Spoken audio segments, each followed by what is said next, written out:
अस्सलाम वालेकुम, मेरा नाम है अबरार चौहान। आज हम बाब नंबर 12 हाइड्रोकार्बन्स के अंदर मुख्तसर सवालात का आखिरी हिस्सा पढ़ने जा रहे हैं। इसके अंदर हम ये पढ़ेंगे कि जो हमारे पास आखिरी 16 से 19 तक के सवाल हैं वो कैसे हल होंगे और उनका जवाब क्या होगा। इनका जायज़ा लेने के लिए हम चलते हैं लेक्चर की तरफ। अल्केन्स की तभी खसूसियात बयान करनी है। तभी खसूसियात का मतलब होता है फिजिकल प्रॉपर्टीज, यानी कि हमने उनकी रिएक्टिविटी के बारे में नहीं बताना कि वो हाइड्रोजन को शामिल करती हैं कि नहीं करती, या हेलोजन के साथ उनका रिएक्शन किस किस्म का होता है। हमने उनकी फिजिकल प्रॉपर्टीज के बारे में बताना है। सबसे पहली बात तो ये है कि आप उसकी फिजिकल प्रॉपर्टीज को याद करेंगे। मींस आप, मतलब ये है मेरा कहने का कि आप उसमें से कम 4 तभी खसूसियात मुख्तसर सवाल के अंदर लिखेंगे। सबसे पहली तो तभी खसूसियत ये है कि जो इसके पहले चार मॉलिक्यूल होते हैं ना, कौन कौन से, C1 से लेकर मीथेन से लेकर ब्यूटेन तक, ये गैस होते हैं। उसके बाद जो C5 से C10 यानी कि C5 से लेकर C10 तक के मॉलिक्यूल्स या मेंबर जो होंगे वो किस सूरत में होंगे, वो होंगे माया की हालत में। और C12, 13, 14, 15 वो जो होंगे वो सारे ठोस होंगे। बाकी जो होंगे आपके बड़े मॉलिक्यूल जो होंगे वो ठोस हालत में होंगे। एक बात तो ये है। दूसरी बात ये क्या है, ये नॉन पोलर होते हैं, नॉन पोलर होते हैं, ठीक है। लिहाजा ये हल भी नॉन पोलर में होते हैं, लिहाजा हल भी नॉन पोलर में होंगे।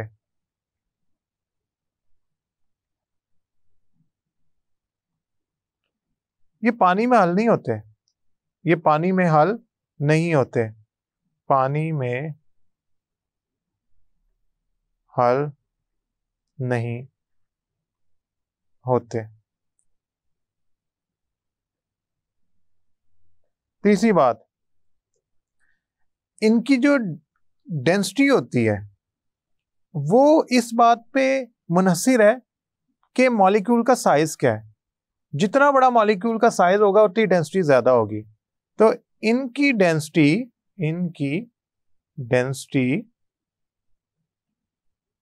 मॉलिक्यूल के साइज बढ़ने से बढ़ती है। मिसाल के तौर पे हमारे पास है अल्केन, एक मीथेन है और दूसरा ब्यूटेन है। लेकिन जो ब्यूटेन गैस है उसकी डेंसिटी ज्यादा होगी क्योंकि उसका मॉलिक्यूल 4 कार्बन से मिलकर बना है, और मीथेन की डेंसिटी कम होगी क्योंकि उसका मॉलिक्यूल किससे मिलकर बना है, 1 कार्बन से। तो आपने याद रखना है कि उसकी डेंसिटी जो होगी वो कम होगी।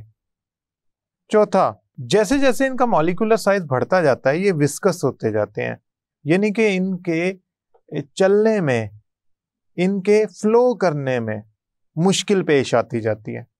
जैसे जैसे इनका मॉलिक्यूलर साइज बढ़ता जाता है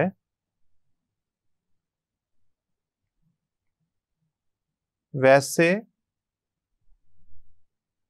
वो विस्कस होते जाते हैं।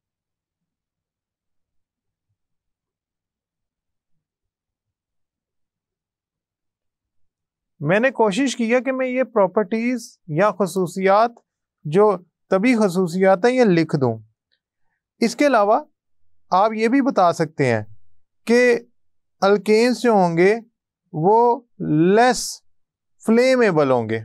लेस फ्लेमेबल का क्या मतलब होता है, जिनको आग जल्दी नहीं लगती।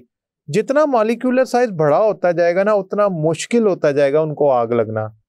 इसका मतलब अगर मैं डिकेन लूं और मीथेन लूं तो मीथेन ज्यादा फ्लेमेबल हो सकता है, और डिकेन या ऐसा मॉलिक्यूल जिसमें 20 कार्बन एटम है जो वैक्स की फॉर्म में है, सूरत में है, उसको आग लगना मुश्किल हो जाएगा, वो लेस फ्लेमेबल होगा।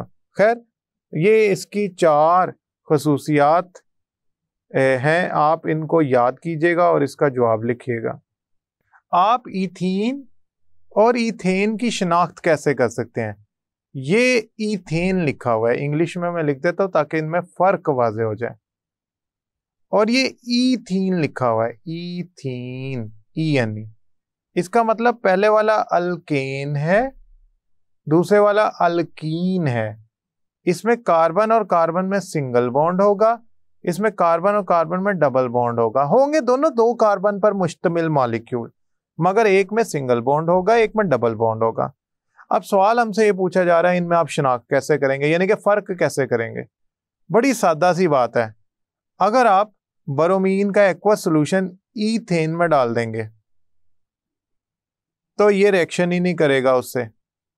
आप ईथीन के अंदर अगर ब्रोमीन का एक्वस सॉल्यूशन डाल देंगे तो ये उससे बेहतरीन रिएक्शन करके रंग उसका खत्म कर देगा।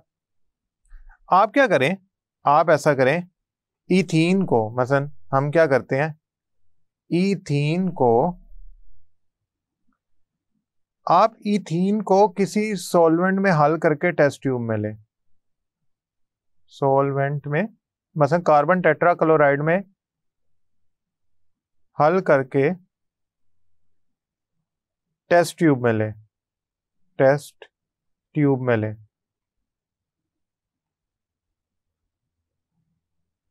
और उसमें कुछ कतरे, इसी तरह पहले हमने ईथीन लिया है, ईथीन लिया है, पहले ईथेन भी ले लें, यानी कि दोनों को हल करके टेस्ट ट्यूब में ले लें। अच्छा, फिर क्या करें, आप फिर ऐसा करें कि दोनों में, यानी कि ईथीन सॉल्वेंट में हल करके टेस्ट ट्यूब लें, ईथेन भी, ईथेन के साथ भी यही करें, ईथेन जबर, ईथीन जेर। अच्छा, ये दोनों टेस्ट ट्यूब में लें। फिर आप क्या करें, दोनों में ब्रोमीन का एक्वस सॉल्यूशन के कुछ कतरे डालें।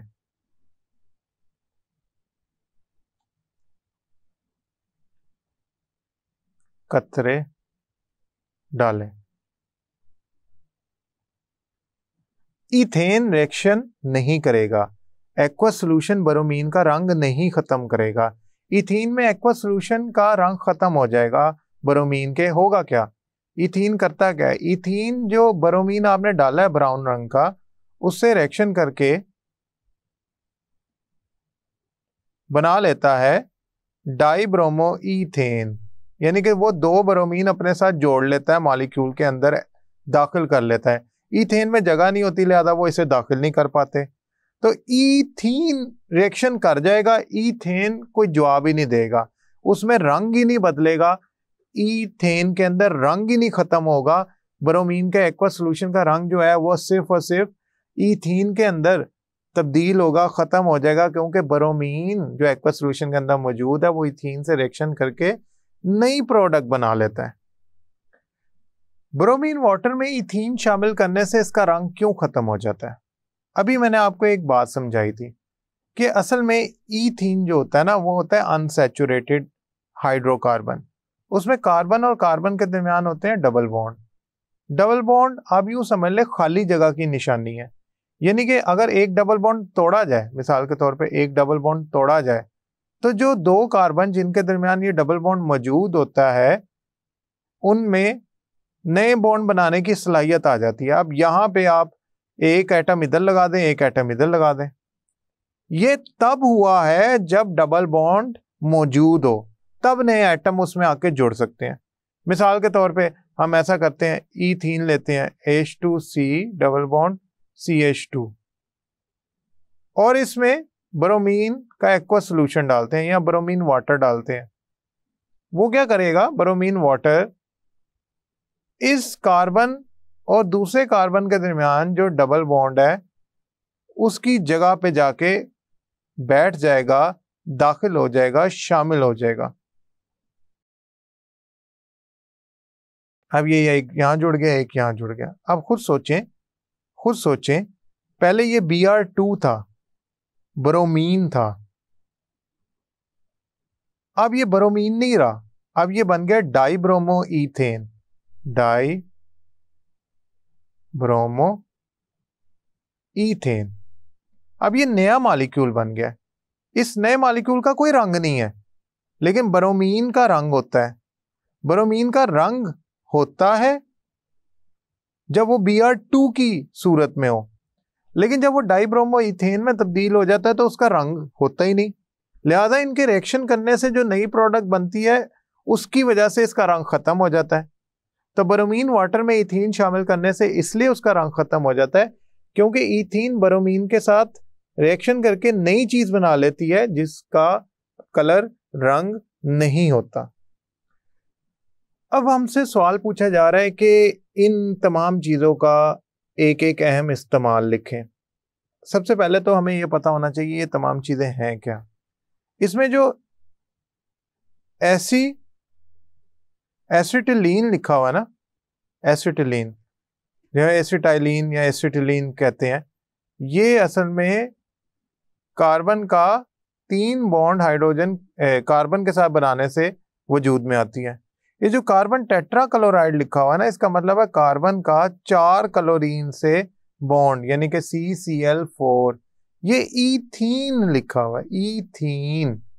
ईथीन में 2 कार्बन आपस में जुड़े होते हैं डबल बॉन्ड के साथ, और क्लोरोफॉर्म का फार्मूला होता है CHCl3। अब हम इसकी ना जो अहम इस्तेमाल है एक एक वो लिखते हैं। देखें, एसिटाइलिन जो है ना वो ऑक्सीजन के साथ मिलकर बनाता है ऑक्सी एसिटिलीन फ्लेम। और ये जो एक ऑक्सी एसिटिलीन फ्लेम है ये वेल्डिंग के लिए इस्तेमाल होता है। उसकी वजह क्या होती है? उसकी वजह ये होती है कि जिसकी हरारत निकालने की सलाहियत बहुत ज़्यादा होती है, तो इसकी हरारत निकालने से वो जो मेटल है उसमें जोड़ लगाना आसान हो जाता है, उस 2 मेटलों को जोड़ना आसान हो जाता है। अक्सर वेल्डिंग में जब ब्रास या लोहे में कहीं टांका लगाना हो तो उसके वेल्डिंग के लिए एसिटिलीन का फ्लेम इस्तेमाल किया जाता है जो ऑक्सीजन से मिलकर बनाया जाता है। इसका टेम्परेचर बहुत ज़्यादा होता है, बहुत ज़्यादा हरारत खारिज होती है, जिसकी वजह से वेल्डिंग के ये काम आ सकता है। अच्छा, कार्बन टेट्राक्लोराइड जो है ना ये एक इंतहाई ज़बरदस्त किस्म का सॉल्वेंट है। ये ऑर्गेनिक कंपाउंड को हल करने के लिए इस्तेमाल होता है। उसकी वजह क्या है? ये एक नॉन पोलर सॉल्वेंट है, नॉन पोलर सॉल्वेंट। और अक्सर ऑर्गेनिक कंपाउंड जो होते हैं वो नॉन पोलर होते हैं। दूसरी बात, ये रिएक्शन नहीं करना पसंद करता। मसलन सॉल्वेंट वो होते हैं जो चीज़ों को हल कर लें, ना कि उनसे रिएक्शन करके उनकी हैयत ही तब्दील कर दें, उनको बदल ही दें। मसलन नमक पानी में डालें तो वो उसमें हल हो जाता है, उससे रिएक्शन नहीं करता। कि आप नमक पानी में डालें तो पता लगे वो कास्टिक सोडा बन गया है या सोडियम कार्बोनेट बन गया है, नहीं, वो क्रिस्टलाइज होकर दोबारा नमक ही बनता है। तो कार्बन टेट्राक्लोराइड जो होता है ना वो नॉन पोलर सॉल्वेंट होता है और ये इतनी आसानी से रिएक्शन नहीं करता, जिसकी वजह से ये ईथर और कार्बन टेट्राक्लोराइड बहुत ज़्यादा इस्तेमाल होते हैं सॉल्वेंट के तौर पे ऑर्गेनिक कंपाउंड को हल करने के लिए या कुछ रिएक्शंस करवाने के लिए। ईथीन गैस जो होती है ना ये फलों को मसनूई तरीके से पकाने के लिए इस्तेमाल होती है, पकाने में इस्तेमाल होती है। देखिए, एक तो होता है कि फल जो है ना वो अपने वक्त पे पके, एक होता है कि आप उसमें किसी तरह ईथीन गैस को गुजारें और वो वक्त से पहले पकना शुरू हो जाए। ऐसी सूरत को कहते हैं मसनूई तरीका। मसनूई तरीके में वक्त कम लगता है और रोशनी वगैरह की ज़रूरत नहीं होती। तो ईथीन गैस जो होती है वो फलों को मसनूई तरीके से पकाने के लिए इस्तेमाल होती है।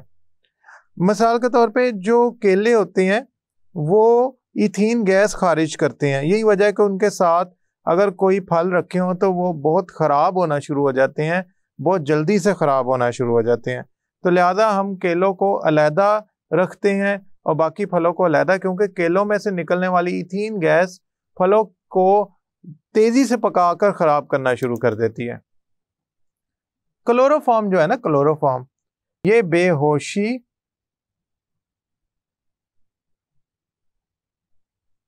के लिए इस्तेमाल होती है, बेहोश करने के लिए। इसके अलावा अगर आप ये नहीं लिखना चाहते तो आप कुछ यूं लिख लें कि ये सॉल्वेंट के तौर पे इस्तेमाल होता है, सॉल्वेंट के तौर पर इस्तेमाल होता है रबर को हल करने के लिए, वैक्स को हल करने के लिए। याद रखिएगा क्लोरोफॉर्म एक नॉन पोलर मॉलिक्यूल है, लिहाजा वो करता क्या है कि वो हल करना शुरू कर देता है रबर को, वैक्सीज वगैरह को एज अ सॉल्वेंट के तौर पे। और इसके अलावा ये बेहोश करने के लिए ऑपरेशन से पहले जो बेहोश किया जाता है, या आपने अक्सर देखा होगा कि बायोलॉजी के अंदर आप जब किसी मेंढक का ऑपरेशन करते हैं तो आप उसे पहले क्लोरोफॉर्म के सॉल्यूशन में डिप करते हैं, या जैसे भी क्लोरोफॉर्म उसको सुंघाते हैं, लगाते हैं, वो बेहोश हो जाता है और फिर आप उसका ऑपरेशन करते हैं। इसी तरह इंसानों को भी क्लोरोफॉर्म एक ख़ास मिकदार में दिया जाता है जिससे वो बेहोश हो जाते हैं और उनका ऑपरेशन किया जाता है। क्लोरोफॉर्म सॉल्वेंट के तौर पे भी इस्तेमाल होता है। अगर आप बेहोशी नहीं लिखना चाहते तो सॉल्वेंट के तौर पे रबर या वैक्स को हल करने के लिए इस्तेमाल किया जाता है। मैं उम्मीद करता हूँ ये लेक्चर आपको समझ आया होगा। अगले लेक्चर तक के लिए अल्लाह हाफिज़।